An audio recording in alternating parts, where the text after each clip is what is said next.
ഈ സന്ദേശം ശ്രവിക്കുന്ന എല്ലാ പ്രിയപ്പെട്ടവർക്കും നിസ്തുലനായ യേശു ക്രിസ്തുവിൻ്റെ പാവനമായ നാമത്തിൽ സൗദി അറേബ്യയിൽ നിന്നും സ്നേഹവന്ദനങ്ങളെ അറിയിക്കുകയാണ്. നമ്മളും അറിയുന്നത് പോലെ തന്നെ ദൈവവചനപ്രകാരം കാര്യങ്ങളൊക്കെ മുന്നോട്ട് പോവുകയാണ്. പ്രാർത്ഥിക്കുക എന്നുള്ള കടമ നമുക്കുള്ളതാണ്, ഉത്തരവാദിത്വം നമുക്കുള്ളതാണ്. പ്രാർത്ഥിച്ചാലും പ്രാർത്ഥിച്ചില്ലെങ്കിലും കർത്താവ് തിരുവചനത്തിൽ എഴുതിയിരിക്കുന്ന കാര്യങ്ങളെല്ലാം അതുപോലെ ചെയ്തുകൊണ്ടിരിക്കും. പക്ഷേ ദൈവം നമുക്ക് ചില ഉത്തരവാദിത്തങ്ങൾ തന്നിട്ടുണ്ട്.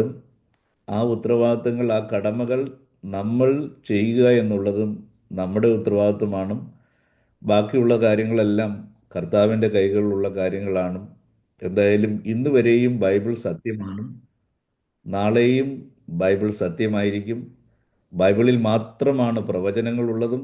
വേറെ ഒരു മതഗ്രന്ഥങ്ങളിലും പ്രവചനങ്ങളൊക്കെ ഉണ്ട് എന്ന് പറഞ്ഞാലും പ്രവാചകന്മാരൊക്കെ ഉണ്ട് എന്ന് പറഞ്ഞാലും അവിടെയൊന്നും നമുക്ക് ഒരു പ്രവചനം കാണുവാനും നിവൃത്തിയായ ഒരു പ്രവചനമോ അല്ലെങ്കിൽ കാര്യങ്ങളോ ഒന്നും നമുക്ക് കാണുവാൻ വേണ്ടി കഴിയുകയില്ല. എന്നാൽ ബൈബിളിലെ ഉൽപ്പത്തി പുസ്തകം മുതൽ തുടങ്ങുന്ന പ്രവചനമാണ്. പ്രവചനങ്ങൾ ഓരോന്നും അതുപോലെ തന്നെ നിറവേറിക്കൊണ്ടിരിക്കുകയാണ്. ഇനിയും ദൈവത്തിൻ്റെ വചനം പൂർണ്ണമായിട്ടും ആ തിരുവെഴുത്തുകൾ നിറവേറുക തന്നെ ചെയ്യും. നമുക്ക് പ്രത്യാശ ഓരോ ദിവസം കഴിയുന്തോറും ഇതെല്ലാം കാണുമ്പോൾ നമ്മുടെ വീണ്ടെടുപ്പ് അടുത്തിരിക്കുന്നു എന്ന് അറിഞ്ഞിട്ട് നമ്മൾ എന്ത് ചെയ്യണം? വളരെ വളരെ ഭക്തിയോടും ഭയത്തോടും കൂടെ നമ്മുടെ പ്രവാസകാലം നമ്മൾ ഓരോ ദിവസവും എന്ത് ചെയ്യണം? We should examine ourselves how we are in the holy presence of the Lord. ദൈവത്തിൻ്റെ സന്നിധിയിൽ നമ്മൾ എങ്ങനെയായിരിക്കും? നമ്മളെ തന്നെ ശോധന കഴിക്കണം. മറ്റുള്ളവരെ ശോധന കഴിക്കുകയല്ല, മറിച്ച് നമ്മൾ ഓരോരുത്തരും നമ്മളെ തന്നെ ശോധന കഴിച്ച് ഞാൻ ദൈവസന്നിധിയിൽ എങ്ങനെയായിരിക്കുന്നു? എനിക്ക് ഇനിയും എന്തെങ്കിലും കുറവുകളുണ്ടോ? കർത്താവിനോട് അടുക്കുവാനായിട്ട് എന്തെങ്കിലും തടസ്സങ്ങൾ എൻ്റെ ജീവിതത്തിലുണ്ടോ?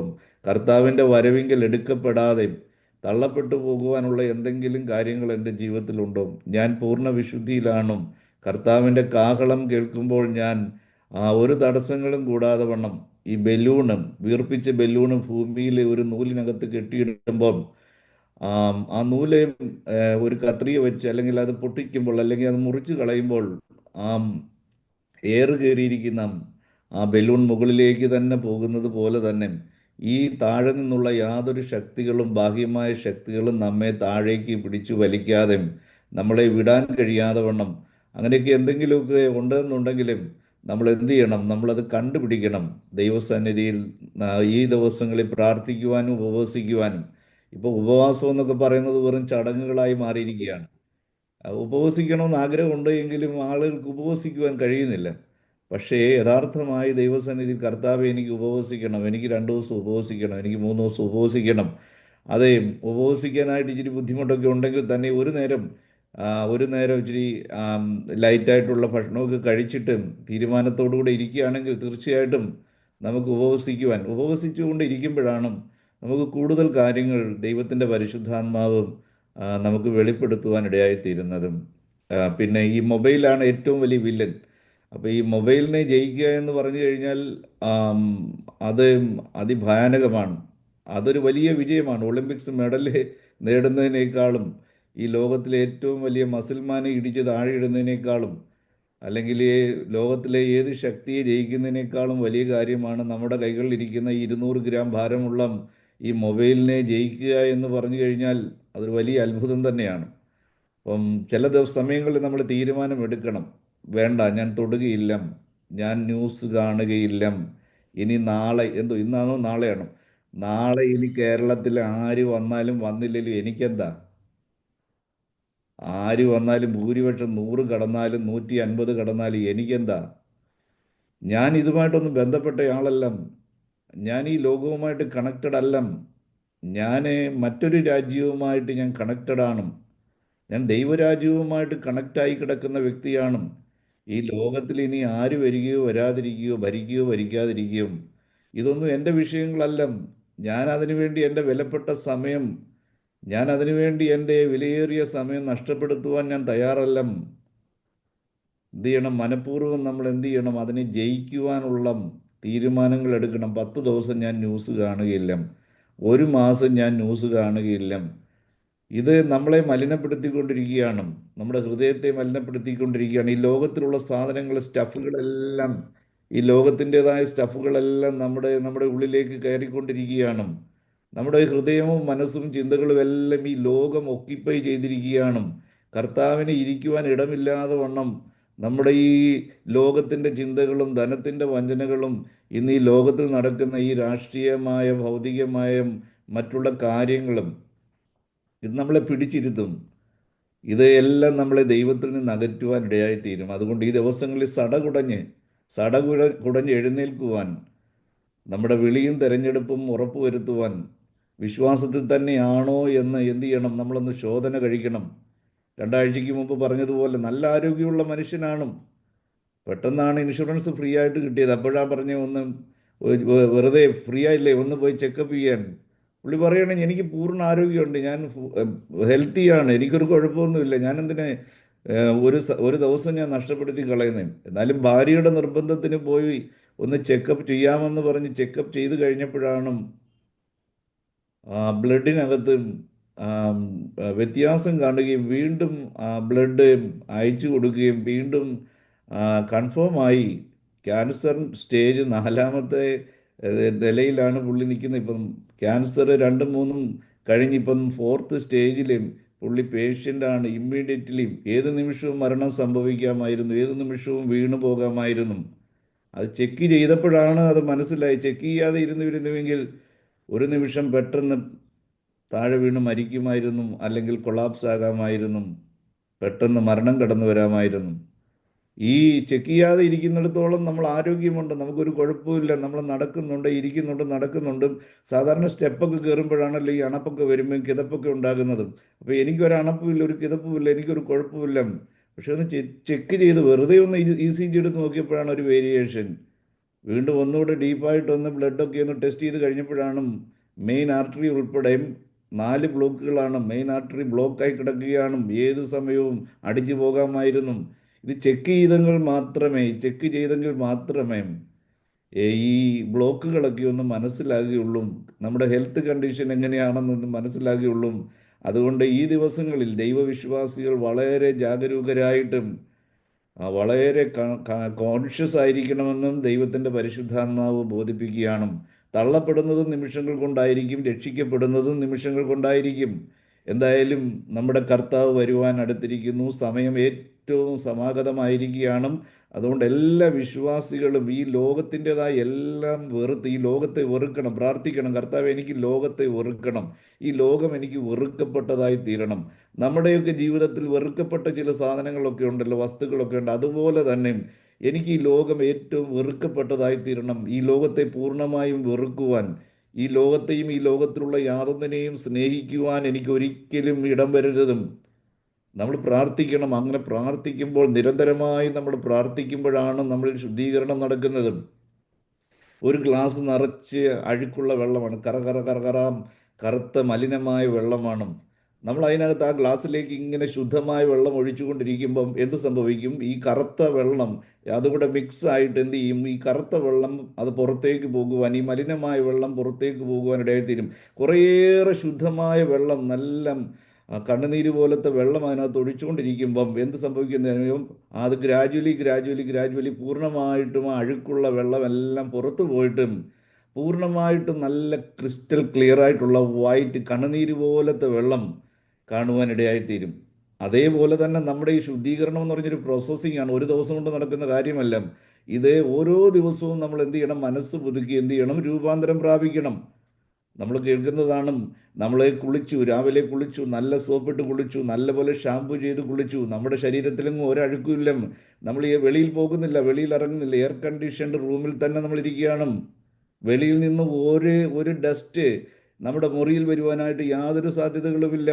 വളരെ neat and clean brand new വീടിനകത്ത് നമ്മൾ ഇരിക്കുകയാണ്, അല്ലെങ്കിൽ 7 സ്റ്റാർ ഹോട്ടലിനകത്ത് നമ്മൾ ഇരിക്കുകയാണ്. പക്ഷേ ഒരു ദിവസം കുളിച്ചു, പക്ഷേ അന്ന് വൈകിട്ട് വീണ്ടും കുളിക്കുന്നില്ല എങ്കിൽ, അല്ലെങ്കിൽ അടുത്ത ദിവസം നമ്മൾ കുളിക്കുന്നില്ല എന്നുണ്ടെങ്കിൽ, നമ്മൾ ഇട്ടിരിക്കുന്ന ഷർട്ട് ഒന്ന് ഊരി നോക്കിയാൽ മതി, നമ്മുടെ കോളറൊന്ന് നോക്കിയാൽ മതി. നമ്മുടെ ഈ കോളറിനകത്ത് പിടിച്ചിരിക്കുന്ന അഴുക്ക് 2 ദിവസം നമ്മൾ കുളിക്കാതെ ഇരുന്ന് കഴിഞ്ഞാൽ നമ്മുടെ ശരീരത്തിൽ നമ്മൾ അറിയാതെ തന്നെ വിയർക്കുന്നില്ല, സൂര്യപ്രകാശത്തിൽ പോകുന്നില്ല, വെളിയിൽ പോകുന്നില്ല, നടക്കുന്നില്ല, ശരീരം അനങ്ങുന്നില്ല. ഫുള്ളി എയർ കണ്ടീഷൻഡ് ആയിട്ടുള്ള നല്ല കൂളിംഗ് ഉള്ള നല്ല ഒരിക്കലും ഒരു ഡസ്റ്റ് പോലും കയറാത്ത നല്ല 7 സ്റ്റാർ ഹോട്ടലിലാണ് ഇരിക്കുന്നത്. പക്ഷേ നമ്മൾ അറിയാതെ തന്നെ നമ്മുടെ ശരീരത്തിൽ എന്ത് വരുന്നുണ്ട്? മാലിന്യം കുമിഞ്ഞു കൂടുന്നുണ്ട്. അത് ഈ കുളിക്കുക എന്നുള്ളതും അതിന് ശരീരം അനങ്ങുന്നില്ല എങ്കിലും വീർക്കുന്നില്ല എന്നുണ്ടെങ്കിൽ എന്ത് ചെയ്തുകൊണ്ടിരിക്കണം? അത് നിരന്തരമായിട്ടുള്ള എല്ലാ ദിവസവും കുളിക്കുക എന്നുള്ളതും ഒരു ഡെയിലി പ്രോസസ്സിംഗ് ആണ്. എങ്കിൽ മാത്രമേ നമ്മുടെ ശരീരം വിശുദ്ധമായിട്ട് സൂക്ഷിക്കുവാൻ കഴിയത്തുള്ളൂ. അതേപോലെ തന്നെ നമ്മൾ ഓരോ ദിവസവും മനസ്സ് പുതുക്കി എന്ത് ചെയ്യണം? രൂപാന്തരം പെട്ടുകൊണ്ടേ ഇരിക്കണം. ഒരു മാസം മുമ്പ് പ്രാർത്ഥിച്ച പ്രാർത്ഥന പോരാ, ഒരു ദിവസം മുമ്പ് പ്രാർത്ഥിച്ച പ്രാർത്ഥന പോരാ. ഓരോ ദിവസവും നാം ദൈവസന്നിധിയിൽ എന്ത് ചെയ്യണം? നമ്മൾ റീകൺസൈൽ ചെയ്തുകൊണ്ടേയിരിക്കണം. നമ്മൾ ശുദ്ധീകരിക്കപ്പെട്ടുകൊണ്ടേയിരിക്കണം. നാം ക്രമീകരിക്കപ്പെട്ടുകൊണ്ടേയിരിക്കണം. കുറവുകൾ കണ്ടുപിടിച്ചുകൊണ്ടേയിരിക്കണം.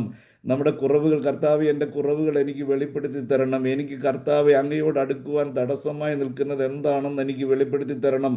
എനിക്ക് അങ്ങയോട് അടുക്കുവാൻ തടസ്സമായി നിൽക്കുന്നതെല്ലാം എൻ്റെ ജീവിതത്തിൽ നിന്ന് കർത്താവെ അവിടുന്ന് നീക്കം ചെയ്തു തരണം.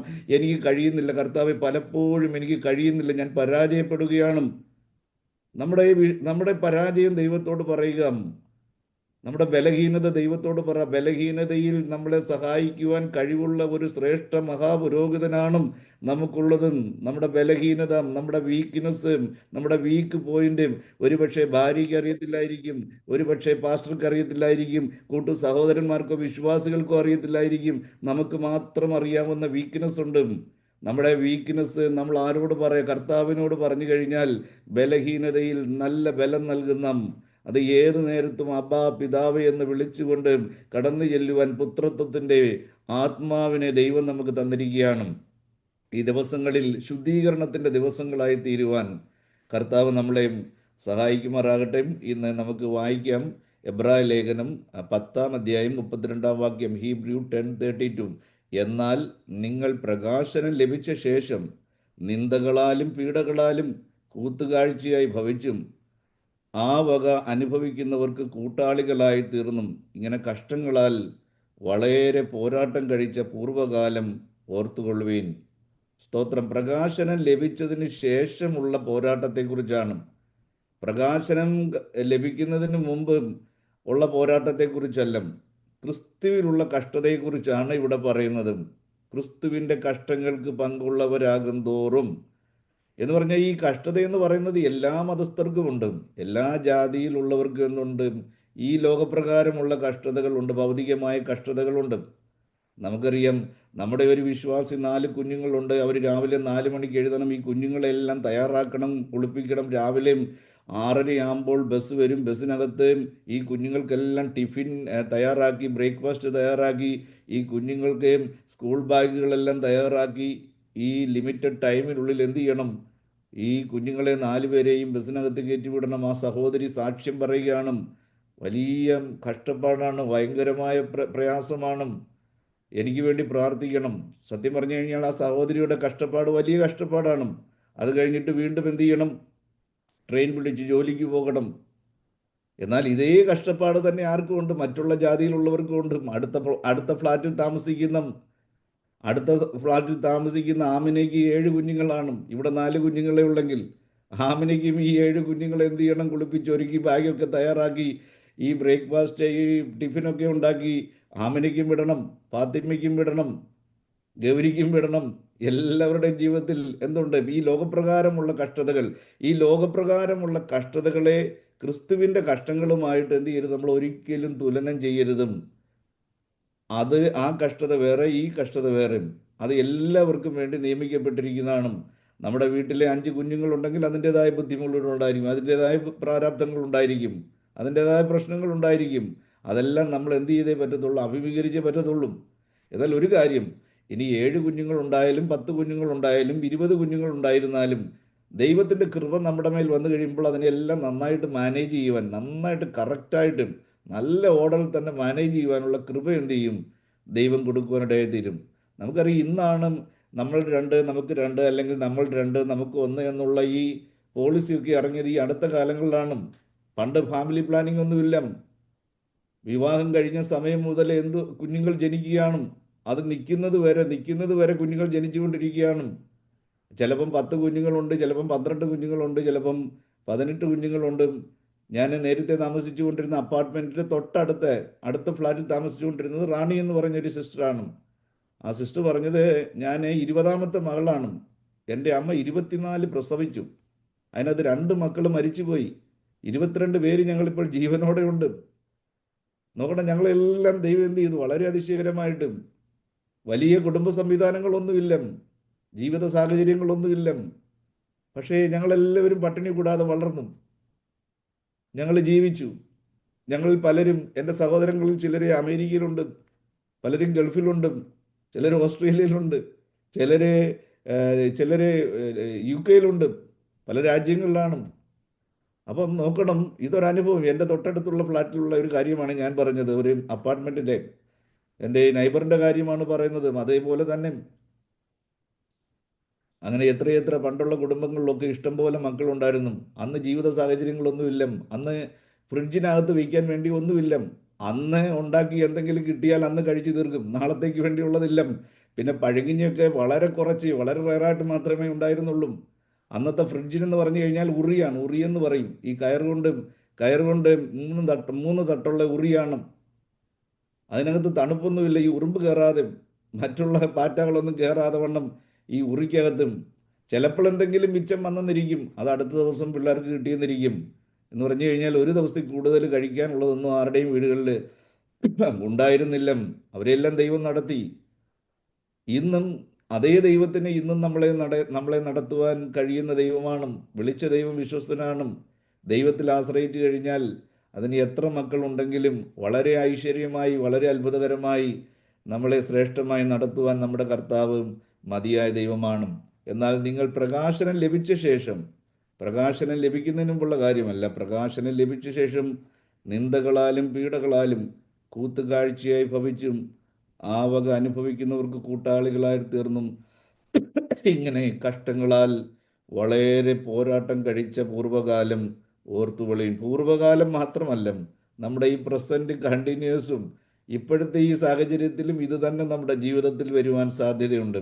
ഒരു ക്രിസ്തു വിശ്വാസി എന്ന് പറഞ്ഞു കഴിഞ്ഞാൽ എപ്പോഴും യുദ്ധഭൂമിയിലാണ്. യുദ്ധം അവസാനിക്കുന്നില്ല. യുദ്ധം അവസാനിക്കുന്നത് എന്ന് നമ്മുടെ മരണം, നമ്മുടെ ശ്വാസം നിലയ്ക്കുന്നു, അന്ന് വരെയും ഒരു ക്രിസ്ത്യാനി യുദ്ധഭൂമിയിലായിരിക്കും. അത് ഏറ്റവും വലിയ പോരാട്ടം എന്ന് പറയുന്നത് പാപത്തോടുള്ള പോരാട്ടമായിരിക്കും. പാപത്തോട് നമ്മൾ പോരാടുന്നതിൽ പ്രാണത്യാഗത്തോളം നമ്മൾ എതിർത്ത് നിൽക്കണം. പ്രാണൻ പോകുവോളം പാപത്തോട് നമ്മൾ എതിർത്ത് നിൽക്കണം. സാത്താൻ്റെ ഒരേ ഒരു ലക്ഷ്യമേ ഉള്ളൂ, നമ്മളെ അവസാന ലാപ്പിലെങ്കിലും നമ്മളെ ലക്ഷ്യത്തിൽ നിന്നും വീഴിക്കുക എന്നുള്ള ഒരേ ഒരു ലക്ഷ്യം മാത്രമേ സാത്താനുള്ളൂ. സാത്താൻ ഒരേ ഒരു ലക്ഷ്യം, ഒരാൾ പോലും ദൈവരാജ്യത്തിൽ കടക്കരുത്, അവൻ ചെല്ലുന്ന ഇടമായ നിത്യനരകത്തിൽ അവനോടുകൂടെ പോകണം. അതിനുവേണ്ടി സാത്താൻ്റെ രാജ്യം അഹോരാത്രം പ്രയത്നിച്ചു കൊണ്ടിരിക്കുകയാണ്. നമുക്കറിയാം, ഓരോ വിശ്വാസിക്കും ഏറ്റവും കുറഞ്ഞത് 2 ദൂതന്മാരെയാണ് ദൈവം കാവലായിട്ട് കൊടുത്തിരിക്കുന്നത്. അതേപോലെ സാത്താന്യ സാമ്രാജ്യത്തിൽ എന്തുണ്ടെന്നറിയാമോ? സാത്താൻ്റെ സേനയുണ്ട്, സാത്താൻ്റെ സൈന്യമുണ്ട്, ദുഷ്ടാത്മാക്കളുണ്ട്, ദുരാത്മാക്കളുണ്ട്, അശുദ്ധാത്മാക്കളുണ്ട്. ഇങ്ങനെ ഈ ആത്മാക്കളെല്ലാം ഇങ്ങനെ നടക്കുകയാണ്. ഈ ആത്മാക്കളുടെ ലക്ഷ്യം എന്താണെന്ന് ചോദിച്ചു കഴിഞ്ഞാൽ വശീകരിക്കുക, വഞ്ചിക്കുക, പ്രലോഭിപ്പിക്കുക, പ്രകോപിപ്പിക്കുക എന്ന് വേണ്ട, എങ്ങനെയെങ്കിലും ദൈവവിശ്വാസികളെ കൃപയിൽ നിന്നും വീഴിച്ച് കളയുക എന്നുള്ള ഒരേ ഒരു ലക്ഷ്യമാണ്. നോക്കണം, സാത്താൻ തൻ്റെ സേവ എന്ത് ചെയ്യുന്നുണ്ട്? വളരെ റെഗുലറായിട്ടും വളരെ കൃത്യമായി ചെയ്തുകൊണ്ടിരിക്കുകയാണ്. സാത്താൻ്റെ രാജ്യം ഒറ്റക്കെട്ടാണ്. പലപ്പോഴും നമ്മൾ പറയാറുള്ളത് പോലെ ഗോഡ്സ് കിങ്ഡം, അതായത് devil's kingdom is united, satanic kingdom is united, but God's people are divided. ദൈവമക്കൾ എപ്പോഴും ഭിന്നിച്ച് നിൽക്കുകയാണ്. ഒന്നിക്കാൻ കഴിയുന്നില്ല, ഐക്യമത്യപ്പെടുവാൻ കഴിയുന്നില്ല, ഒരാത്മാവിലായിത്തീരുവാൻ കഴിയുന്നില്ല. ഞാൻ പ്രാർത്ഥിക്കുന്ന ഒരു വിഷയമുണ്ട്, ദൈവാത്മാവിനാൽ നയിക്കപ്പെടുന്ന ദൈവദാസന്മാരെല്ലാവരും ഒന്നിക്കണം. പരിശുദ്ധാത്മാവിനാൽ സ്ഥാപിക്കപ്പെട്ടിരിക്കുന്ന, പരിശുദ്ധാത്മാവിനാൽ നടത്തപ്പെടുന്ന സഭകളെല്ലാവരും എന്ത് ചെയ്യണം? ഒന്നിക്കണം. എന്നാൽ അതേപോലെ തന്നെ ദൈവാത്മാവിനാൽ നയിക്കപ്പെടാത്ത, പരിശുദ്ധാത്മാവിനാൽ സ്ഥാപിക്കപ്പെടാത്ത, ദുരുപദേശം പ്രചരിപ്പിക്കുന്ന, ജനങ്ങളെ വഞ്ചിക്കുന്ന ആ കൂട്ടങ്ങളെല്ലാം ഉടഞ്ഞു പോകണം, തകർന്നു പോകണം. എന്നിട്ട് അതിൽ നിന്നും ദൈവം കണ്ടിട്ടുള്ളവരെ, വഞ്ചിക്കപ്പെട്ട് കിടക്കുന്ന, ചതിക്കപ്പെട്ട് കിടക്കുന്ന ജനങ്ങൾ വിടുവിക്കപ്പെടണം എന്നുള്ളൊരു പ്രാർത്ഥനയും ഞാൻ മിക്ക ദിവസങ്ങളിലും പ്രാർത്ഥിക്കാറുണ്ട്. വെളിപ്പാട് പുസ്തകം 1-ാം അധ്യായം, സെക്കൻഡ് തിമത്തി 3-ാം അധ്യായം 10-ാം വാക്യം, സെക്കൻഡ് തിമത്തി 2 തിമത്തി 3:10, നീയോ എൻ്റെ ഉപദേശം, നടപ്പ്, ഉദ്ദേശം, വിശ്വാസം, ദീർഘക്ഷമം, സ്നേഹം, സഹിഷ്ണുത എന്നിവയും അന്ത്യോക്യയിലും ഇക്കോന്യയിലും ലുസ്ത്രയിലും എനിക്ക് സംഭവിച്ച ഉപദ്രവവും കഷ്ടാനുഭവവും കണ്ട് അറിഞ്ഞിരിക്കുന്നു. എന്നിട്ട് ഞാൻ എന്തെല്ലാം ഉപദ്രവം സഹിച്ചു, അതിലെല്ലാത്തിൽ നിന്നും കർത്താവ് എന്നെ വിടുവിച്ചു. നോക്കണം, നമുക്കറിയാം അപ്പോസ്തലന്മാരിൽ ഏറ്റവും കൂടുതൽ കഷ്ടം സഹിച്ച ആളാണ് പൗലോസ്. ഓരോ കഷ്ടം സഹിക്കുന്തോറും അതൊരു വലിയ പ്രിവിലേജായി, അതൊരു വലിയ ഓണറായി, അതൊരു ഭയങ്കര അനുഗ്രഹമായിട്ട് ആര് കാണുകയാണ്? പൗലോസ് കാണുകയാണ്. ക്രിസ്തുവിൻ്റെ കഷ്ടങ്ങൾക്ക് പങ്കുള്ളവരാകും തോറും നിങ്ങൾ സന്തോഷിച്ചു കൊള്ളുവീൻ എന്ന് പറയുകയാണ്. സന്തോഷിപ്പീൻ. വീണ്ടും ഞാൻ നിങ്ങളോട് പറയുന്നു, സന്തോഷിപ്പീൻ. നിങ്ങൾ rejoice in the Lord, and again I say rejoice. നോക്കണം, ചങ്ങലകളാൽ ബന്ധിക്കപ്പെട്ട് കുണ്ടറയ്ക്കകത്തും 13 വർഷങ്ങളായി പീഡ അനുഭവിക്കുകയാണ്, ജയിൽവാസം അനുഭവിക്കുകയാണ്. വളരെ ദുരിതത്തിലൂടെയാണ് ജീവിതം കടന്നു പോകുന്നതും. 6 അടി നീളമുള്ള മനുഷ്യനാണെങ്കിൽ 5 അടി നീളമുള്ള സെല്ലാണ് കൊടുത്തിരിക്കുന്നതും. എപ്പോഴും 1 അടി കുറവായിരിക്കും.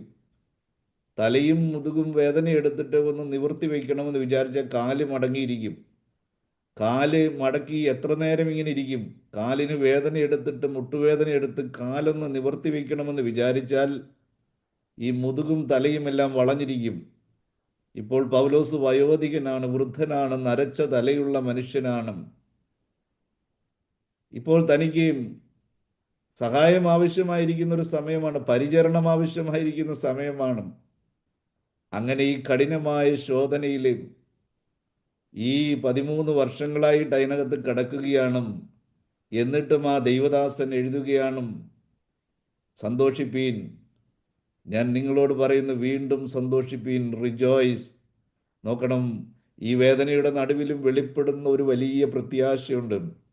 കഷ്ടതയിലും പാടുവാൻ, നഷ്ടമതിൽ കൊണ്ടാടുവാൻ, ക്രിസ്തുവിനെ ധ്യാനിക്കുമ്പോൾ മാഞ്ഞു പോകുന്ന വേദനകൾ മാത്രമേ ഈ ഉലകത്തിലുള്ളൂ.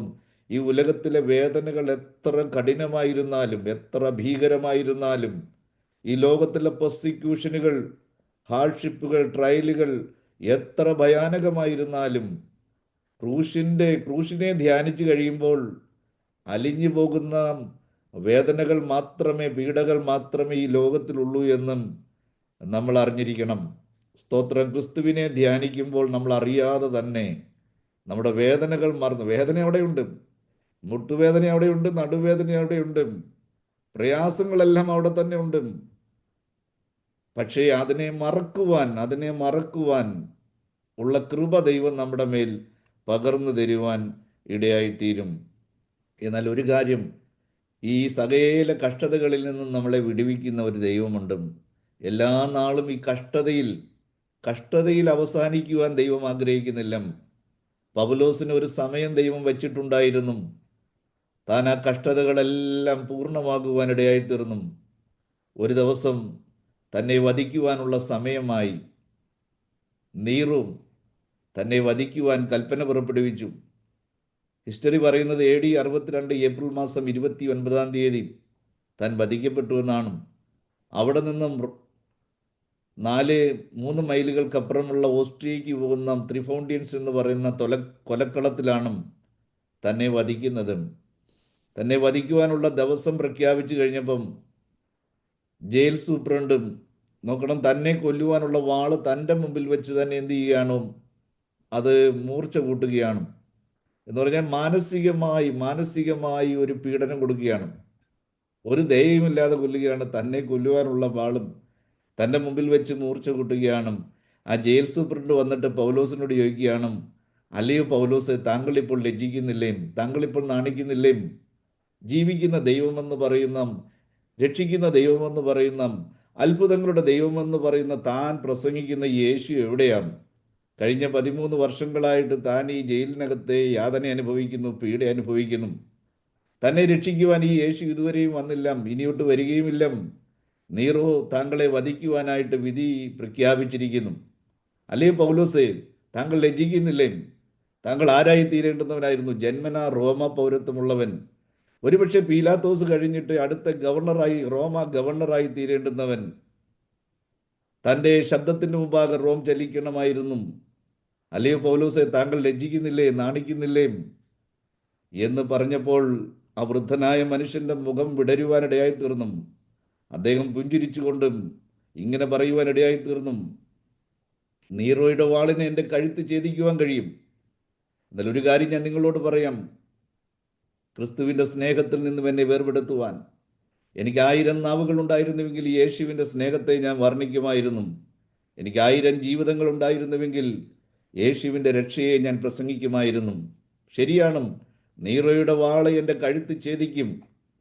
പക്ഷേ ഒരു കാര്യം, ക്രിസ്തുവിൻ്റെ സ്നേഹത്തിൽ നിന്നും എന്നെ വേർപെടുത്തുവാൻ ലോകത്തിലെ ഒരു വാളിനും, നീറോയുടെ വാളെന്നല്ല, ലോകത്തിലെ ഒരു വാളിനും കഴിയുകയില്ല.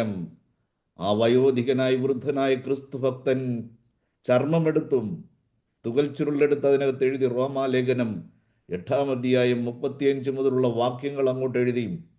ക്രിസ്തുവിൻ്റെ സ്നേഹത്തിൽ നിന്നും നമ്മളെ ആർക്ക് വേർപെടുത്തുവാൻ കഴിയും? കഷ്ടതയ്ക്ക് കഴിയുമോ? പട്ടിണിക്ക് കഴിയുമോ? ഉപദ്രവത്തിന് കഴിയുമോ? നഗ്നതയ്ക്ക് കഴിയുമോ?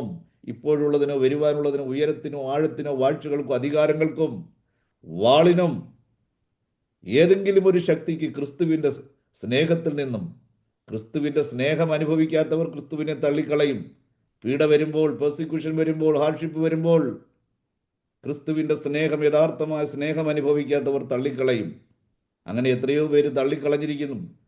ജയ് ശ്രീരാം വിളിക്കാൻ പറഞ്ഞു കഴിയുമ്പോൾ, അടിക്കുമ്പോൾ, ഉപദ്രവിക്കുമ്പോൾ, താഴെയിട്ട് ചവിട്ടുമ്പോൾ, ഒരു ബീഹാറിലൊരു ദൈവദാസനെ അതിക്രൂരമായി ഉപദ്രവിക്കുമ്പോൾ അദ്ദേഹത്തിൻ്റെ ഭാര്യയും കൂടെ തെരുവിലൂടെ വളരെ മാരകമായി അടിച്ച് ഉപദ്രവിച്ച് ചവിട്ടിക്കൊണ്ട്, എന്നിട്ട് അവർ പറയുകയാണ് ജയ് ശ്രീരാം വിളിക്കുവാൻ.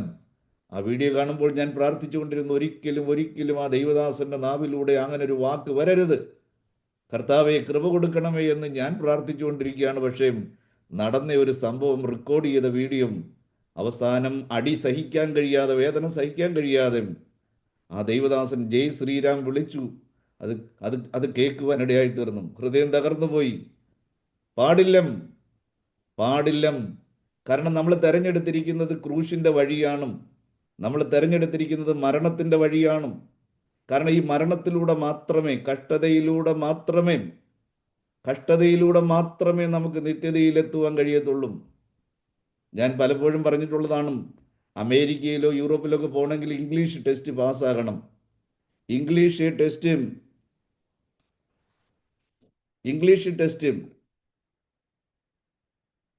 ടെസ്റ്റ് പാസ്സാകണം. അത് പല പ്രാവശ്യം എഴുതി തോറ്റാലും വിടത്തില്ല. എങ്ങനെയും എനിക്ക് യൂറോപ്പിൽ പോകണം. അവസാനം കഠിനമായി രാവും പകലും എല്ലാം പഠിച്ച് പാസ്സായി കഴിയുമ്പോഴാണ് യൂറോപ്പിലും അമേരിക്കയിലും ഒക്കെ പോകാൻ വേണ്ടി കഴിയത്തുള്ളൂ. പക്ഷേ ദൈവരാജ്യത്തിൽ കടക്കണമെങ്കിൽ ഇംഗ്ലീഷ് പരീക്ഷ എഴുതിയതുകൊണ്ട് കാര്യമില്ല. ദൈവരാജ്യത്തിൽ കടക്കുവാനുള്ള ഒരേ ഒരു എക്സാമിനേഷനുള്ളൂ, കഷ്ടതയിലൂടെയാണ്. നമ്മൾ വായിക്കുന്നുണ്ട് റോമാലേഖനത്തിൽ നമ്മൾ വായിക്കുന്നു, അതിൻ്റെ 8-ാം അധ്യായം, റോമാലേഖനം 8-ാം അധ്യായം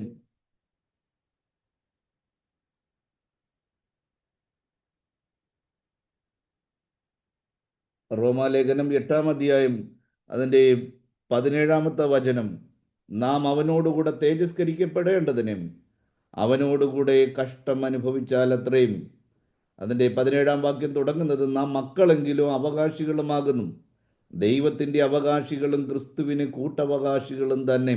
അടുത്ത വചനം അതേ വാക്യത്തിൽ തന്നെ, നാം അവനോടുകൂടെ തേജസ്കരിക്കപ്പെടേണ്ടതിന്. നമുക്കൊരു തേജസ്കരണമുണ്ട്. അവൻ മുൻ നിയമിച്ചവരെ വിളിച്ചും വിളിച്ചവരെ നീതീകരിച്ചും നീതീകരിച്ചവർക്ക് ഇനി എന്തുണ്ടെന്നറിയാമോ? ഒരു തേജസ്കരണമുണ്ട്. അത് നടക്കുന്നത് ഇപ്പോഴായിരിക്കത്തില്ല. ആ തേജസ്കരണം നടക്കുന്നത്, ഗ്ലോറിഫിക്കേഷൻ നടക്കുന്നത്, നമ്മളെ വിളിച്ചു, സാങ്ക്ടിഫിക്കേഷൻ കഴിഞ്ഞു, അത് ജസ്റ്റിഫിക്കേഷൻ കഴിഞ്ഞു. ഇനി ഒരു ഗ്ലോറിഫിക്കേഷൻ ഉണ്ട്, ഒരു മഹത്വീകരണമുണ്ട്. അത് കർത്താവിൻ്റെ വരവിങ്കലാണ്. ആ മഹത്വീകരണം നടക്കണമെങ്കിൽ ഒരേ ഒരു പ്രോസസ്സിങ് മാത്രമേ ഉള്ളൂ. അത് ഇംഗ്ലീഷ് ടെസ്റ്റ് പാസ്സായതുകൊണ്ട് കാര്യമില്ല. ഇവിടെ എഴുതിയിരിക്കുന്നു, നാം അവനോടുകൂടെ തേജസ്കരിക്കപ്പെടേണ്ടതിനും അവനോടുകൂടെ കഷ്ടം അനുഭവിച്ചാൽ അത്രയും. കർത്താവിന് വേണ്ടി കഷ്ടം സഹിക്കുവാൻ മനസ്സുള്ളവർക്ക് മാത്രമേ ഈ ടെസ്റ്റ് പാസ്സാകണം, ഈ ടെസ്റ്റിലൂടെ കടന്നു പോകണം. പലരും ഈ ടെസ്റ്റിലൂടെ കടന്നു പോകുമ്പോൾ പരാജയപ്പെടുകയാണ്. എന്നാൽ പരാജയപ്പെടരുതും. ഈ ടെസ്റ്റ് നമ്മൾ ജയിക്കണം. കർത്താവ് നമ്മളെ വിളിച്ചിരിക്കുന്നത് മരിക്കുവാൻ വേണ്ടിയാണ് വിളിച്ചിരിക്കുന്നത്. തൻ്റെ ജീവനെ കളയുന്നവൻ ജീവനെ നേടും. തൻ്റെ ജീവനെ നേടുന്നവൻ ജീവനെ കളയുവാനിടയായിത്തീരും. പ്രിയപ്പെട്ടവരെയും, ദൈവിക മർമ്മങ്ങൾ വെളിപ്പെടണം. വഞ്ചിക്കപ്പെടരുതും, ചതിക്കപ്പെടരുതും. കർത്താവിനെ അറിഞ്ഞു കഴിയുമ്പം ഈ ഭൂമിയിലുള്ള നന്മകളെല്ലാം ലഭിക്കും. ലഭിക്കത്തില്ലെന്നല്ല, പക്ഷെ ഏറ്റവും പ്രധാനപ്പെട്ടതും നിത്യജീവനാണെന്നുള്ള കാര്യം മറന്നു പോകരുത്. നോക്കണം, നമ്മൾ കാറ് മേടിക്കുമ്പം, വിലപിടിപ്പുള്ള കാറ് മേടിക്കുമ്പം, 10 ലക്ഷത്തിൻ്റെയും 15 ലക്ഷത്തിൻ്റെയും കാറ് മേടിക്കുമ്പം ഒരു കീ ചെയിനും ഒരു പേഴ്സും ഒക്കെ തരും. ഈ കീ ചെയിനും പേഴ്സുമാണ് വലിയ കാര്യം. ഇതും പൊക്കിക്കൊണ്ടല്ല നടക്കേണ്ടുന്നത്. ഇത് കിട്ടിയതും ആ കാറ് വാങ്ങിച്ചതിൻ്റെ പേരിലാണ്, കാറ് മേടിച്ചത് കൊണ്ടാണ് ഇത് കിട്ടിയത്. നമ്മൾ ഫ്രിഡ്ജ് മേടിക്കുമ്പം, അല്ലെങ്കിൽ ഇലക്ട്രോണിക് സാധനങ്ങൾ മേടിക്കുമ്പം, അല്ലെങ്കിൽ മറ്റെന്തെങ്കിലുമൊക്കെ സാധനങ്ങൾ മേടിക്കുമ്പം അതിൻ്റെ കൂടെ വിലയില്ലാതെ കോംപ്ലിമെൻ്റ് ആയിട്ട് എന്തെങ്കിലുമൊക്കെ കോംപ്ലിമെൻ്റ് തരും. നമ്മൾ ഈ കോംപ്ലിമെൻ്റ് ആണ് വലുതായി കൊണ്ട് നടക്കരുത്. ഈ കോംപ്ലിമെൻറ്റിനെ നമ്മൾ എന്ത് ചെയ്യരുത്, പൊക്കിക്കൊണ്ട് നടക്കരുത്. അതെല്ലാം ഇതിൻ്റെ ഒരു പാക്കേജിനകത്തുള്ള ഒരു കാര്യങ്ങളാണ്. ദൈവം നമ്മളെ വിളിച്ചിരിക്കുന്നത് ഈ ഭൂമിയിലുള്ള വാസത്തിന് വേണ്ടിയല്ല, ഈ ഭൂമിയിൽ നിത്യകാലം വഴിക്കുവാൻ വേണ്ടിയല്ല, മറിച്ച് നിത്യതയ്ക്ക് വേണ്ടി, നിത്യജീവൻ. അത് കർത്താവ് പറയാണ്, നീയോ ദൈവത്തിൻ്റെ ഭക്തനായുള്ളവയെ അതെല്ലാം വിട്ടോടി, ദ്രവ്യാഗ്രഹം വിട്ടോടി, ഈ ലോകമോഹങ്ങളെല്ലാം വിട്ടോടി നിത്യജീവനെ നീ എന്ത് ചെയ്യണം? മുറുകെ പിടിച്ചുകൊള്ളണം. അത് മാത്രം വിടരുത്, നിത്യജീവനെ മുറുകെ പിടിച്ചുകൊള്ളണം. ഈ അടുത്ത സമയത്ത് ഒരമ്മ, ഞാൻ കേട്ടത്, ഒരമ്മയും കുഞ്ഞും പുഴയിൽ മുങ്ങിപ്പോയി. അവരുടെ ഡെഡ് ബോഡി കരയിലെടുക്കുമ്പോൾ ഈ അമ്മ ഈ സ്റ്റിഫായിരിക്കുകയാണ്. അമ്മയുടെ കയ്യിൽ തന്നെയാണ് എന്ത് ചെയ്യുന്നത്, ഈ കുഞ്ഞിരിക്കുന്നത്. നോക്കണം, വെള്ളം കുടിച്ച് മരണവെപ്രാളത്തിലെ അമ്മ ഏത് നിമിഷവും ഈ കുഞ്ഞിനെ കളയാമായിരുന്നു. പക്ഷേ വെള്ളം കുടിച്ച് ശ്വാസം കിട്ടാതെ പിടയുമ്പോഴും ആ അമ്മ എന്ത് ചെയ്തു? കുഞ്ഞിനെ കയ്യിൽ തന്നെ വെച്ചിരിക്കുകയാണ്. അമ്മയും കുഞ്ഞിനെയും വെള്ളത്തിൽ നിന്നും ഡെഡ് ബോഡി പുറത്തെടുക്കുമ്പോൾ സ്റ്റിഫായി പോയി. കാരണം മരിച്ച് കുറേ മണിക്കൂറുകൾ കഴിയുമ്പോൾ എന്ത് ചെയ്യും? ബോഡി സ്റ്റിഫാകും. വളരെ ബുദ്ധിമുട്ടിയാണ് ആ കുഞ്ഞിനെ. എന്ന് പറഞ്ഞു കഴിഞ്ഞാൽ ആ കുഞ്ഞിനെ വിട്ടുകൊടുക്കുവാൻ, ആ കുഞ്ഞിനെ വിട്ടുകളഞ്ഞും, ആ കുഞ്ഞിനെ വിടാനായിട്ടും ശ്വാസം കിട്ടാതെ വെള്ളം കുടിച്ച് പിടയുമ്പോഴും അമ്മ തയ്യാറായില്ല. എന്നുവെച്ചാൽ ആ കുഞ്ഞിനെ ആ അമ്മ എന്ത് ചെയ്യുന്നു? അതുപോലെ സ്നേഹിക്കുന്നു, ജീവനായി സ്നേഹിക്കുന്നു. നോക്കണം, നമ്മൾ എന്ത് ചെയ്യരുത്? നിത്യജീവനെ നാം മുറുകെ പിടിക്കണം. നിത്യജീവനെ നമ്മൾ എന്ത് ചെയ്തു? ഒരിക്കലും നിത്യജീവൻ കളഞ്ഞുള്ള ഒരു പരിപാടിയും വേണ്ട. ഇന്ന് നമ്മൾ ഈ കാണുന്നതിൻ്റെ പുറകിലല്ല, കാണാത്തതിനെ. അതാണ് ഏറ്റവും മുഖ്യമായിട്ടുള്ളതും. കാണുന്നതെല്ലാം താൽക്കാലികമാണ്. ഈ ശപിക്കപ്പെട്ട ഭൂമിയിൽ, ഈ ശാപഗ്രസ്തമായ ഈ ഭൂമിയിൽ, തീക്ക് വേണ്ടി സൂക്ഷിച്ചിരിക്കുന്ന ഈ ഭൂമിയിൽ എന്ത് നേടാൻ വേണ്ടി? നമ്മൾ എന്ത് നേടാൻ വേണ്ടിയാണ്? ഈ ഉലകത്തിൽ എന്തൊക്കെ നേടിയെന്ന് പറഞ്ഞാലും വചനം പറയുന്ന ഇഹലോകത്തിലേക്ക് നമ്മളൊന്നും കൊണ്ടുവന്നിട്ടില്ല. ഇവിടെ നിന്നൊന്നും കൊണ്ടുപോകാനും കഴിയത്തില്ല. 10,000 നില പൊക്കി പണിഞ്ഞാലും അവിടെയും മരണം കടന്നു വരും.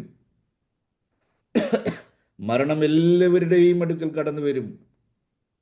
അതേ, മരണദൂതൻ കടന്നു വരുമ്പോൾ ഞാൻ തയ്യാറല്ല എന്ന് പറയുവാൻ ഒരാൾക്ക് പോലും കഴിയുകയില്ല. ആരും ക്ഷണിക്കാതെ കടന്നു വരുന്ന ഒരു അതിഥിയാണ് മരണം. ബാക്കിയുള്ളതൊക്കെ ഒരുപക്ഷെ നമുക്ക് മുൻകൂട്ടി പറഞ്ഞു തന്നിരിക്കാം. പക്ഷെ ഇത് മാത്രം ആർക്കും ഒരിക്കലും പ്രഡിക്റ്റ് ചെയ്യാൻ കഴിയത്തില്ല, മുൻകൂട്ടി പറയുവാൻ കഴിയത്തില്ല ഞാൻ ഇത്രയും വർഷം ഈ ഭൂമിയിൽ ഉണ്ടായിരിക്കുമെന്നും തൻ്റെ ഇടത്തോടെ പറയുവാൻ കഴിവുള്ള ഒരു മനുഷ്യൻ പോലും ഈ ഭൂമിയിൽ ഇല്ല എന്നുള്ള കാര്യം നമ്മൾ മറന്നു പോകണം. അതുകൊണ്ട് എപ്പോഴും നമ്മൾ ക്രിസ്തുവിലായിരിക്കണം. അത് എഴുതുക, ഇന്നു മുതൽ ക്രിസ്തുവിൽ മരിക്കുന്ന മൃതന്മാർ ഭാഗ്യവാന്മാർ. മരണം ക്രിസ്തുവിലായിരിക്കണം. അല്ലെങ്കിൽ ഓടിയതും അധ്വാനിച്ചതും എല്ലാം വൃഥാവായി പോകുവാൻ ഇടയാകരുതും. 30 വർഷം കർത്താവിന് വേണ്ടി അധ്വാനിച്ചു, 38 വർഷം കർത്താവിന് വേണ്ടി അധ്വാനിച്ചു, ചിലർ 40 വർഷം കർത്താവിന് വേണ്ടി അധ്വാനിച്ചവരുണ്ട്, 50 വർഷങ്ങളായി കർത്താവിൻ്റെ വേല ചെയ്യുന്നവരുണ്ട്. ഈ അധ്വാനിച്ചത് ഒന്നും വൃഥാവായി പോകാതിരിക്കുവാൻ നോക്കണം. ഒരു ഒരു വ്യക്തി, ഒരു വിശുദ്ധൻ 100 വർഷം ജീവിച്ചിരിക്കുകയാണെന്ന് വിചാരിക്കുകയും 99 വർഷം വിശുദ്ധിയോടുകൂടെ ജീവിച്ചു, ഭക്തിയോടുകൂടെ ജീവിച്ചു, കർത്താവിൽ ആശ്രയിച്ച് ജീവിച്ചു. എന്നാൽ അവസാനത്തെ വർഷം തെറ്റിപ്പോയി, ദൈവകൃപയിൽ നിന്നും വീണുപോയി, കർത്താവിനെ ഉപേക്ഷിച്ച് കളഞ്ഞു. അതുകൊണ്ട് എന്താ സംഭവിക്കുന്നത്? ഈ 99 വർഷം ചെയ്തതെല്ലാം എന്തായി തീർന്നു? വൃഥാവായി തീരുവാൻ, വ്യർത്ഥമായി തീരുവാൻ, യൂസ്ലെസ് ആയി തീരുവാനിടയായി തീർന്നു. അവസാനത്തെ ആ ഒരൊറ്റ വർഷം, 99 വർഷം നീതിയോടെ ജീവിച്ചതും എല്ലാം ആ ഒരൊറ്റ വർഷം കൊണ്ട് നഷ്ടപ്പെടുവാനിടയായി തീർന്നു. അതുകൊണ്ട് അവസാനം വളരെ ഗംഭീരമായിരിക്കണം. ഞാൻ പലപ്പോഴും പറയാറുള്ളതാണ്, പഴയ നിയമത്തിലെ ശൗലിൻ്റെ തുടക്കം വളരെ ഗംഭീരമായിരുന്നു, പക്ഷെ ഒടുക്കം വളരെ ദയനീയമായിരുന്നു. എന്നാൽ പുതിയ നിയമത്തിലെ ശൗലിൻ്റെ തുടക്കം അത്ര നല്ലതായിരുന്നില്ല, വളരെ മോശം തുടക്കമായിരുന്നു. പക്ഷേ പുതിയ നിയമത്തിലെ ശൗലിൻ്റെ, പൗലോസിൻ്റെ ഒടുക്കം വളരെ ഗംഭീരമായ ഒടുക്കമായിരുന്നു. നമുക്കെല്ലാവർക്കും അതുപോലൊരു ട്രയംഫ്, ഒരു വലിയ ജയഘോഷത്തോടെയുള്ള ഒരു അന്ത്യം എഴുതുക. ക്രിസ്തുവിൽ മരിക്കുന്ന മൃതന്മാർ ഭാഗ്യവാന്മാർ. മരണം ക്രിസ്തുവിലായിരിക്കണം. നമ്മൾക്ക് അറിയാവുന്ന മെസ്സേജാണ്. ക്രിസ്തുവിൽ മരിക്കണമെങ്കിൽ ക്രിസ്തുവിനോട് കൂടെ നടക്കണം, ക്രിസ്തുവിൽ ജനിക്കണം, ക്രിസ്തുവിൽ ജനിച്ച് ക്രിസ്തുവിൽ ജീവിച്ച് ക്രിസ്തുവിൽ മരിക്കണം. മറ്റൊരു ലക്ഷ്യവും നമുക്ക് ഉണ്ടായിരിക്കരുതും. ഇതിൻ്റെ ഇടയിലും വെള്ളത്തിലെ കുമിള പോലെ മിന്നുന്ന വിളങ്ങുന്ന ജഡീക സുഖങ്ങൾ നമ്മളെ എന്ത് ചെയ്യും? മാടി വിളിക്കും, വിരുത് തെറ്റിക്കുവാൻ വേണ്ടി. യെരൂശലേം പുത്രിമാർ, യെരൂശലേം കന്യകമാരും രാവും പകലും നിന്നുകൊണ്ട് എന്ത് ചെയ്യും? വശീകരിക്കുവാൻ വേണ്ടി, വഞ്ചിക്കുവാൻ വേണ്ടി, മനസ്സ് മാറ്റുവാൻ വേണ്ടി പരിശ്രമിക്കും. ശലോമോൻ എന്ന് പറയുന്നത് ഈ ലോകസുഖ ആഡംബരങ്ങളാണ്, ലോകമോഹങ്ങളാണ്, ഈ ലോകത്തെ കാണിക്കുന്നു, ലോകസുഖ സൗകര്യങ്ങളാകുന്ന പ്രതാപങ്ങൾ. ശലോമോനെ ഈ ശൂന്യംകാരത്ത്, ഈ പെൺകുട്ടിയെ കല്യാണം കഴിച്ചേ മടങ്ങത്തുള്ളൂ. പിന്നെ ശലോമോൻ ഒരു ഗുണമുണ്ട്, ഏതെങ്കിലും ഒരു പെൺകുട്ടി ഇഷ്ടപ്പെട്ട് കഴിഞ്ഞാൽ അവളുടെ സമ്മതമില്ലാതെ അവളെ കല്യാണം കഴിക്കത്തില്ല. മറ്റുള്ള രാജാക്കന്മാരെ പോലെയല്ല. മറ്റുള്ളവരെന്ന് പറഞ്ഞു കഴിഞ്ഞാൽ ഒരു പെൺകുട്ടി ഇഷ്ടപ്പെട്ട് കഴിഞ്ഞാൽ ഉടനെ അവളെ രാജകൊട്ടാരത്തിൽ എത്തിക്കുകയും അവളുടെ സമ്മതമൊന്നും ഒരു വിഷയമല്ല. എന്നാൽ ഈ ശലോമോനും സമ്മതം വളരെ ഇമ്പോർട്ടൻ്റ് ആണ്. പിന്നെ അത് മാത്രമല്ല, ഒരൊറ്റ പെൺകുട്ടികൾ പോലും സമ്മതം കൊടുക്കാതെ ഇരിക്കത്തില്ല. ശലോമോന്റെ മുഖമൊന്ന് കാണുക എന്ന് പറഞ്ഞു കഴിഞ്ഞാൽ, ശലോമോനെ ഒരു ഭർത്താവായി ലഭിക്കുക, ശലോമോന്റെ ഭാര്യയായി തീരുക എന്നൊക്കെ പറഞ്ഞു കഴിഞ്ഞാൽ ചെറിയ കാര്യമൊന്നുമല്ല. ശലോമോനെ ഒന്ന് കാണാൻ വേണ്ടി തെക്കേ രാജ്യത്തിലെ അതിസുന്ദരിയായ ഷേബാരാജ്ഞി ശലോമോന്റെ മുഖമൊന്ന് കാണാൻ വേണ്ടി, ഒന്ന് കൂടെ ഇരുന്ന് ആഹാരം കഴിക്കാൻ വേണ്ടി, കുറച്ചു നേരം ഒന്ന് വർത്താനം പറയാൻ വേണ്ടി എത്ര കൊതിയോടാണ് വന്നിരിക്കുന്നത് അറിയാം. ഒറിജിനൽ സ്റ്റോറിയാണ്. ശലോമോന്റെ ഭാര്യയായി തീരുക എന്നൊക്കെ പറഞ്ഞു കഴിഞ്ഞാൽ ചെറിയ കാര്യമല്ല, അത് മഹാഭാഗ്യം ചെയ്യണം. ഏത് പെൺകുട്ടികളും ആഗ്രഹിക്കുന്നതാണ്. അങ്ങനെ ഇരിക്കുമ്പോഴുണ്ട് ഈ ഇടയച്ചെറുക്ക്, ഈ ഇടയപ്പെണ്ണായ ഈ പെൺകുട്ടിയും സമ്മതിക്കുന്നില്ല, അമ്പിനും വില്ലിനും അടുക്കുന്നില്ല. ആലോചന വന്നപ്പം തന്നെ അപ്പനും ആങ്ങളമാരും കൂടെ പെണ്ണിനോടൊരൊറ്റ വാക്ക് പോലും, അയ്യോ എന്തോ ഒരു സന്തോഷം, ഞങ്ങൾക്ക് ഈ മഹാസൗഭാഗ്യം ലഭിച്ചിരിക്കുന്നു, ശലോമോൻ രാജാവിൻ്റെ അമ്മായിയപ്പനായി തീരുവാനുള്ള ഭാഗ്യം, ശലോമോൻ രാജാവിൻ്റെ അളിയനായി തീരുവാനുള്ള ഭാഗ്യം എവിടെ നിന്നും? മഹാബമ്പൻ ലോട്ടറി അടിച്ചിരിക്കുന്നു. ആങ്ങളമാരും എന്ത് ചെയ്തു? ആങ്ങളമാരും അപ്പനും കൂടെ എന്ത് ചെയ്തു? കല്യാണം അങ്ങ് ഫിക്സ് ചെയ്തു. പക്ഷെ പെണ്ണ് അമ്പിനും വില്ലിനും അടുക്കുന്നില്ല. പെണ്ണ് പറയും, എനിക്ക് വേണ്ട, എനിക്ക് വേണ്ട, എനിക്ക് വേണ്ട. ഞാൻ വേറെ ഒരു ഇടയ ചെറുക്കനുമായിട്ട് ഞാൻ പ്രണയത്തിലാണ്, സ്നേഹത്തിലാണ്. അവസാനം എന്ത് ചെയ്തു? ഇവളെ കൊട്ടാരത്തിൽ കൊണ്ടുവന്നു. ശലോമോൻ രാജാവിൻ്റെ ഏറ്റവും പ്രതാപം നിറഞ്ഞ ആ മനോഹരമായ കൊട്ടാരം കണ്ടു കഴിഞ്ഞാൽ ഇവള് വീഴുമെന്ന് വിചാരിച്ചു. പക്ഷേ ഇവള് വീണില്ല. എന്നിട്ട് ഇവളെ അന്തഃപുരത്തിലേക്ക് കൊണ്ടുവന്നു. എന്നിട്ട് രാജാവ് സ്വർണ്ണ സരപ്പളി അവൾക്ക് കൊടുക്കുവാനിടയായി തീർന്നു. ഇതെല്ലാം കണ്ടിട്ടും അവൾ അടങ്ങുന്നില്ല, അവൾ വീഴുന്നില്ല. അവസാനം യെരൂശലേം പുത്രിമാർ രാവും പകലും ഇരുന്നിട്ട് ഇവളെ വശീകരിക്കുകയാണ്. ശലോമോൻ രാജാവിൻ്റെ ഗുണങ്ങൾ അങ്ങോട്ട് വർണ്ണിക്കുകയാണ്. എടി പെണ്ണെ, എടി പൊട്ടി പെണ്ണെ, എടി മന്ദബുദ്ധിയെ, നീ ഒന്ന് മനസ്സിലാക്കും. നീ ഈ രാജകൊട്ടാരത്തിന്റെ രാജ്ഞിയായി തീരാൻ വേണ്ടി പോവുകയാണ്. നീ മഹാറാണിയായി തീരാൻ വേണ്ടി പോവുകയാണ്. ഇതെല്ലാം നിന്റെ സ്വന്തമായി തീരാൻ വേണ്ടി പോവുകയാണ്. കുടിലിൽ കിടന്ന നീ, വെയിൽ കൊണ്ടും മഴ കൊണ്ടും നനഞ്ഞും കറുത്ത ഇരുണ്ട നീ, നിനക്ക് ഈ മഹാഭാഗ്യം ലഭിക്കുകയാണ്. നീ ഒരു വാക്കൊന്ന് പറ. പക്ഷെ അതിനൊന്നും അവൾ വീണില്ല. അവസാനം ഈ യെരൂശലേം പുത്രിമാർക്ക് ദേഷ്യം വന്നു. ദേഷ്യം വന്നിട്ട് പറയുകയാണ്, എടി, ഈ ശലോമോൻ രാജാവിനേക്കാൾ എന്തു ശ്രേഷ്ഠതയാണ് നിന്റെ പ്രിയനുള്ളത് എന്ന് ചോദിക്കുമ്പോൾ അവളുടെ കണ്ണുകൾ വിടർന്നും, അവളുടെ ചുണ്ടുകൾ, അവളുടെ മുഖമെല്ലാം ഒന്ന് വിടർന്നും അവൾ പറയുകയാണ്, എൻ്റെ പ്രിയൻ ശലോമോൻ രാജാവിനെ പോലെയല്ല. അവൻ വെണ്മയും ചുവപ്പുമുള്ളവൻ, 10,000ങ്ങളിൽ അതിശ്രേഷ്ഠനാണ്. ഇവനത്രേ എൻ്റെ പ്രിയൻ. ഇവനെ വിട്ടുള്ള കളിയില്ല. പ്രിയപ്പെട്ടവരെ, ആത്മീയ ദർശനം പ്രാപിച്ചവർ, ക്രിസ്തുവിൻ്റെ മഹത്വം കണ്ടവർ, ക്രിസ്തീയ ജീവിത മാഹാത്മ്യം കണ്ടവർ ക്രിസ്തുവിനെ വിട്ടു പോകുമോ? ഇല്ല, ഒരിക്കലും വിട്ടു പോകുകയില്ല. അവൾ പറയാണ്, എനിക്കിതൊന്നും വേണ്ട. വെള്ളത്തിലെ കുമിള പോലെ മിന്നുന്ന വിളങ്ങുന്ന ജഡീക സുഖങ്ങൾ എന്നെ ആകർഷിച്ചാൽ, സുന്ദരനാം മനോഹരാം, നിന്നെ പിരിഞ്ഞ് ഈ ലോകയാത്ര പ്രാകൃതരാം ജാരന്മാരെ വരിക്കുമോ? എത്ര മനോഹരമായ ഒരു പാട്ടാണ് ഭക്തൻ അത് എഴുതുവാനിടയായി തീർന്നേ. സ്തോത്രം. പ്രിയപ്പെട്ടവരെയും, ലോകം നമ്മളെ വഞ്ചിക്കും, ലോകം നമ്മളെ ചതിക്കും, ലോകം നമ്മളെ പ്രലോഭിപ്പിക്കും, ലോകം നമ്മളെ പ്രകോപിപ്പിക്കും.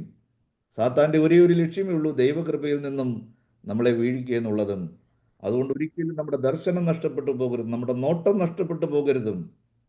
നമ്മൾ കൃപമേൽ കൃപ പ്രാപിക്കണം. വിശ്വാസത്തിൻ്റെ മേൽ വിശ്വാസം, വിശുദ്ധിയുടെ മേൽ വിശ്വാസം.